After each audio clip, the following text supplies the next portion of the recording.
웅진, 사비천도와 백제의 도성제.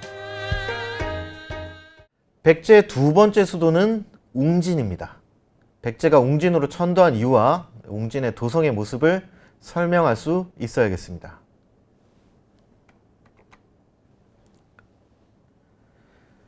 사전에 철저하게 준비된 사비천도, 이 철저하게 준비된 것만큼 아주 정연한 도성제의 모습을 확인할 수 있어야겠습니다.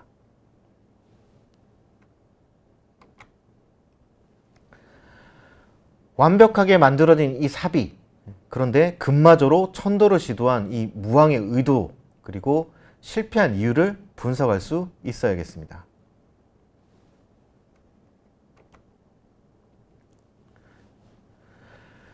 백제의 역사의 대부분의 시간은 현재 서울에 위치한 한성에서 이루어졌습니다.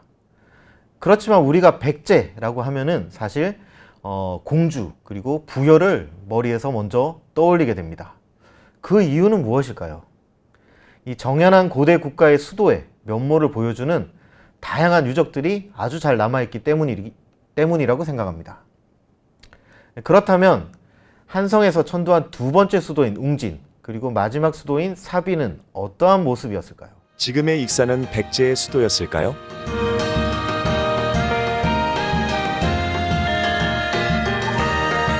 정답은 아니요입니다. 백제는 금마저, 즉 지금의 익산 지역으로의 천도를 계획했으나 실현되지는 않았습니다. 이번 시간 수업을 통해서 백제 천도 과정에 대해서 파악해 보시기 바랍니다.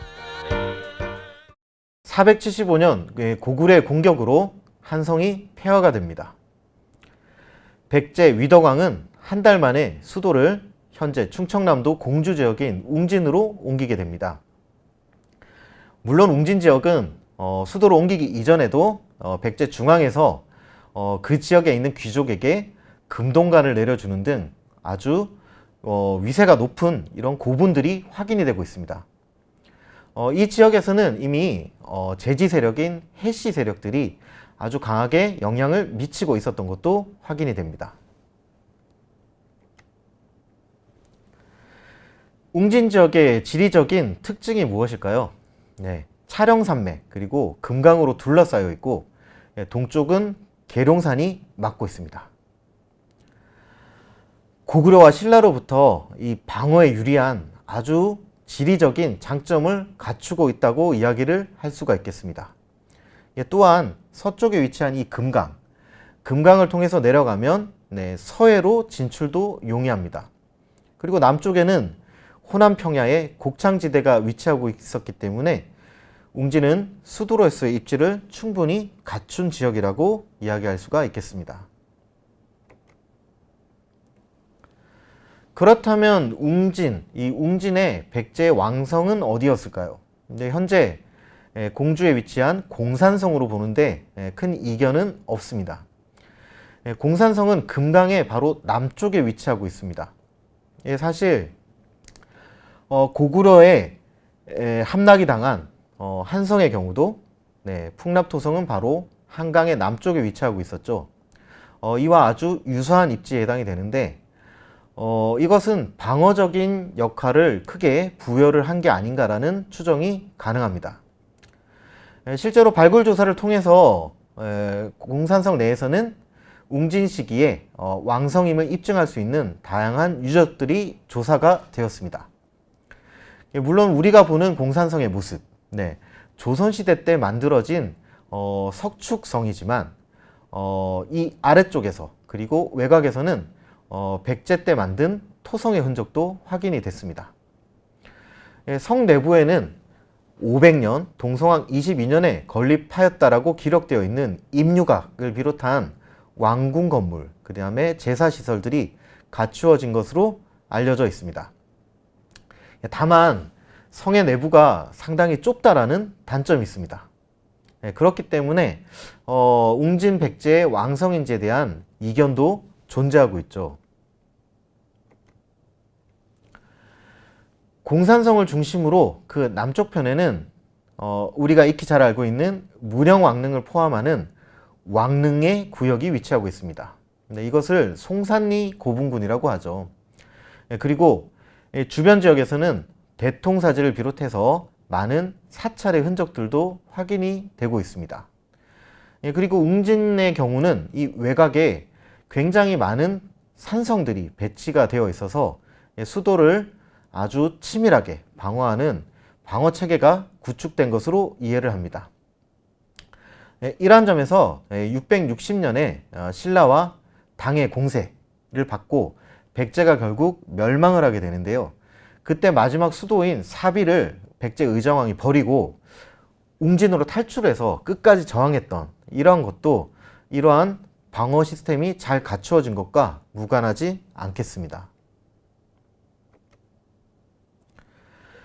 그렇지만 웅진천도는 백제가 수도가 함락된 아주 위기 상황에서 아주 급하게 추진되었죠. 그리고 천도하기 이전부터 있던 이런 제지 세력들이 좀 더 힘을 가지고 왕권을 위협하게 됩니다. 이 왕권을 위협받는 이 불안정한 상황을 통해서 수도 자체도 어느 정도 불안한 모습이었다고 유추해 볼 수가 있겠습니다. 네, 결국 백제 성왕은 다시 한번 수도로 옮기게 되는데 이것을 사비 천도라고 말합니다. 네, 공주의 공산성의 모습입니다. 방위로 보면은 이쪽이 북쪽입니다. 네, 금강의 남쪽 편을 따라서 성이 쌓여 있는 모습을 확인할 수가 있습니다. 그리고 이 내부의 평지, 그리고 위쪽에서는 네, 백제의 여러 가지 왕궁의 흔적을 보이고요. 네, 여기서 이쪽 능선에 가게 되면은 송산리 고분군이 위치합니다. 네, 백제의 왕릉군들이 조성이 되어 있어서 대규모 도시의 모습을 갖추었다라고 볼 수가 있겠습니다. 다음으로 살펴볼 것은 백제의 마지막 수도인 사비가 되겠습니다. 웅진 지역은 이 수도로서 굉장히 부족한 면이 있었습니다. 그래서 백제 성왕은 538년에 웅진에서 사비로 천도를 단행합니다. 사비 지역도 역시 금강을 끼고 있는데요. 금강의 하구에 보다 가깝습니다. 네, 그렇게 되니까 보다 더 해상 교통의 요충지라고 볼 수 있고 비교적 넓은 평야지대를 직접 끼고 있습니다. 그리고 이미 왕권이 어느 정도 안정이 되어 가던 상황에서 이 백제를 새롭게 부흥하기 위한 여러 가지 여건을 갖춘 상황에서 수도가 옮기게 되었죠. 그렇지만 이미 수도로 옮기기 이전에도 여러 가지 준비가 진행되었던 걸로 알려져 있습니다. 성왕 이전의 동성왕 때 사비 지역에 사냥을 한다거나 가림성이라는 성을 축조했다라는 기록도 보이고 그 다음에 웅진에 이미 배후 도시로서 면모를 갖춰 나갔습니다. 네, 이런 여러 가지 준비를 거쳐서 아주 착실하게 성왕은 천도를 단행하게 되었습니다. 예, 성왕은 부여에서 현재 중심 치소인 부소 산성을 먼저 축조를 합니다. 네, 그리고 부소 산성 아래쪽에 왕궁터인 관북리유죠. 그리고 도심지 바깥쪽에 왕궁유역을 지키는 능사, 왕릉을 만들었죠. 그리고 각 곳에 사원을 만들고 도시의 기반시설인 도로도 확충을 했습니다.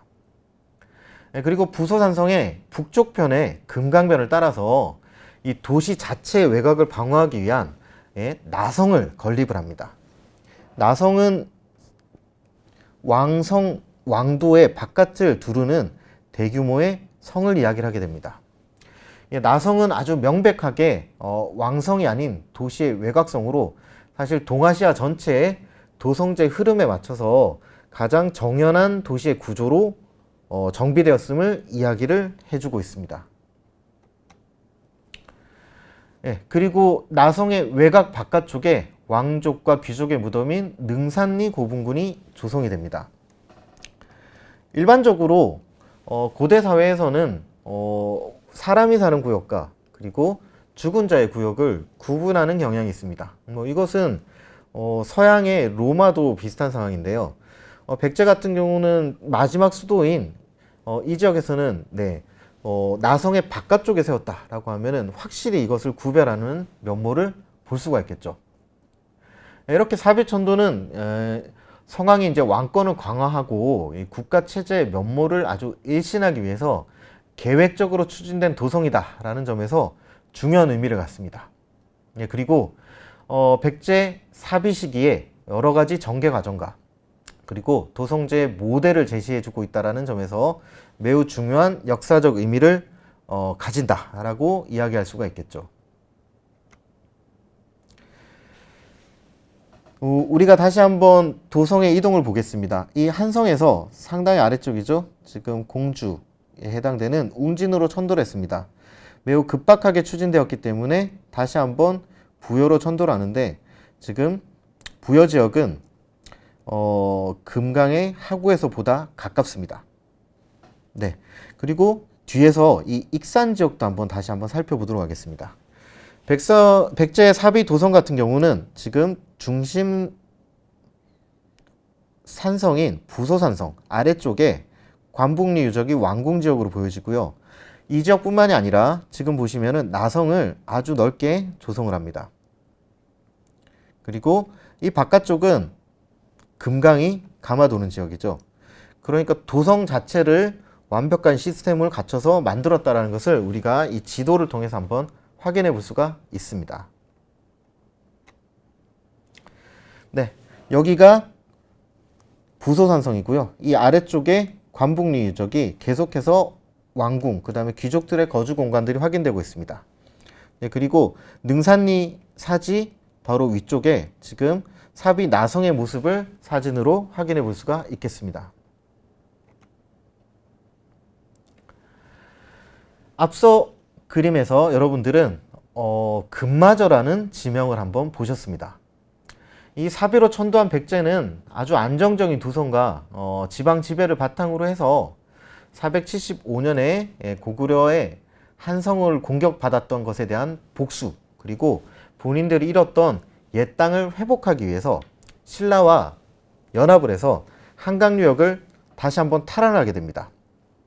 네. 그렇지만 신라는 사실 이때 고구려와 몰래 밀약을 맺어가지고 다른 생각을 품고 있었던 거죠. 그래서 백제는 한성을 일단 포기를 하게 되었습니다. 이런 상황에서 백제는 신라에게 유화책을 피면서 사실은 신라의 수도를 직접적으로 공격을 하려는 전략을 세웠어요. 네, 그렇지만 관산성에서 참패를 당하게 됩니다. 이 백제 성왕이 전사를 하게 되는 일이 벌어지는데요. 네, 이런 일이 벌어지면서 이 위도광 시기에는 다시 한번 왕권이 약해지는 이런 내부적인 혼란을 겪습니다. 그런데 이 무왕이라는 왕이 즉위하게 되면서 사실 백제가 다시 한번 왕권을 강화하기 위한 뭔가의 명분을 갖춰야 되는 일이 필요했던 거죠. 이러한 이벤트를 만들기 위해서 무왕이 단행하고자 했던 것은 바로 수도를 한번 다시 옮기는 게 어떨까라는 생각이었던 겁니다. 현재 전라북도 익산 지역이 옛 금마저라는 지명을 가지고 있던 곳입니다. 이 무왕은 금마저로 수도를 옮기기 위한 준비를 합니다. 삼국사기 기록에서는 이 무왕과 익산의 관련성을 입증하는 기록이 보이지는 않습니다. 다만 고고학적으로 봤을 때 왕궁의 모습을 갖춘 이 왕궁리 유적, 그리고 왕궁의 내 불당의 역할을 하던 제석사지, 그리고 무왕과 무왕의 부인의 무덤이라고 전해지는 쌍릉 등의 유적들이 확인이 되고 있습니다. 이러한 유적들은 삼국유사의 서동설화를 통해서 나오는 미륵사의 창건, 이런 것과도 연관이 되어 있음을 알 수가 있습니다. 이러한 점에서 무왕이 금마저로 천도를 했다가 다시 사비로 환도한 게 아닌가, 이런 이야기도 나왔지만 사실은 천도를 실패한 것으로 보는 것이 일반적입니다. 왜냐하면은 무왕은 이런 천도를 준비하면서도 사비에 있는 궁궐을 중수했다거나 그 다음에 유명한 궁남지를 인공적으로 만들었다는 이런 모습을 통해서 결국 이런 사비 도성의 모습은 계속 갖춰지고 금마저는 정치적인 이벤트로 끝난 것이 아닌가라는 경우가 일반적입니다. 익산의 왕궁리 유적의 모습입니다. 지금 대규모의 궁궐의 모습을 갖추고 있고요. 한편으로는 익산의 미륵사지 같은 경우도 지금 동아시아, 특히 한반도에서 가장 큰 규모의 사찰이다 라고 알려질 정도로 대규모의 면모를 갖추고 있습니다. 네, 백제는 475년 고구려의 공격으로 한성이 폐허가 되면서 웅진으로 천도를 했습니다. 웅진은 금강 남한에서 고구려의 방어에 매우 유리한 지역에 해당이 되죠. 그렇지만 급하게 이동했던 천도는 결국 도성으로서의 공간 부족에 직면하게 되고 백제는 538년에 다시 한번 수도를 옮겨서 사비로 천도를 합니다. 사비는 그 주변에 있는 지형들, 그 다음에 방어의 이점들, 여러 가지 가장 유용한 도성으로서 정비가 됩니다. 이 동아시아 전체의 도성제의 일반적인 개념을 바탕으로 도성의 외곽에 나선까지 정비가 될 정도로 굉장히 잘 갖추어진 도성의 면모를 갖추었습니다. 네. 그러면서 결국 백제가 이 멸망하는 시기까지 이 사비가 계속해서 유지가 됩니다.